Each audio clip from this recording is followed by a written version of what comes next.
This is a 2002 Toyota 4Runner, and in fact, it's my 2002 Toyota 4Runner. I bought it over the weekend, and it is quite simply the craziest thing I've ever done. Today, I'm going to tell you about it, then I'm going to take you on a little tour of it, and from now on, all my updates will be on my new second channel, More Doug Demuro. The first update goes live tomorrow.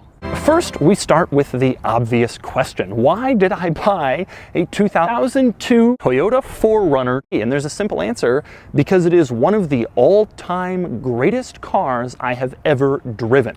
Back in high school, in 2005, I was in high school when the car first came out. And I remember thinking it was incredibly cool, but I also assumed it was probably just cool looking and presumably terrible to drive because this was Toyota in 2005 and they were also making this.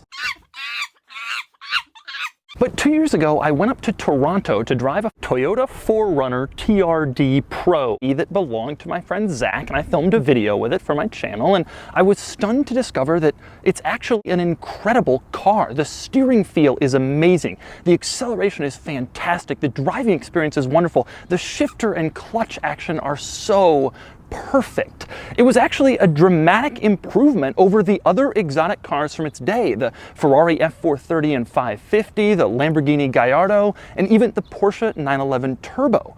I couldn't believe that the very best exotic car from the mid-2000s, sort of the Carrera GT, I say that because I want to emphasize how big of a decision this was for me.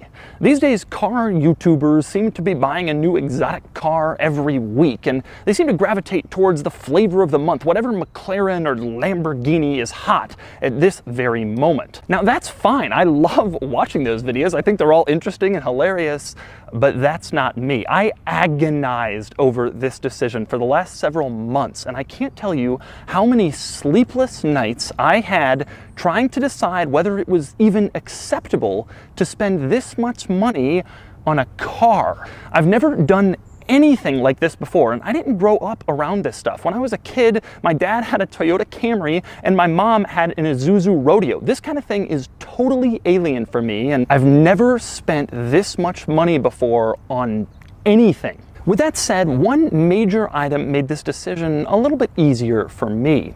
And these days, even a car with accident history seems to go for around $2,000.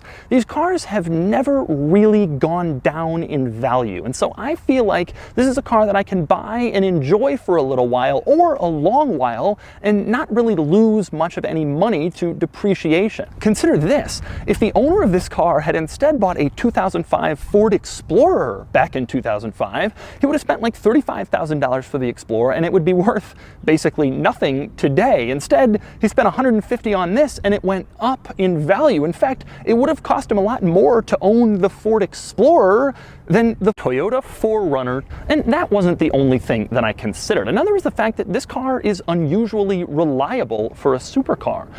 It's had a roll-down rear window. You push a little button in the center console marked auto, and then the window can roll down just like any one of the side windows in any normal car. I guess the theory is it provides additional airflow throughout the cabin. You roll down the windows, and you sort of get a great breeze in there. Pets obviously love it. If you have a dog back there or maybe a baby tapir, it'll really enjoy its experience in the cargo area. One interesting thing about the rear window, if you lower it even a little bit, just slightly, it locks out the rear wiper from working.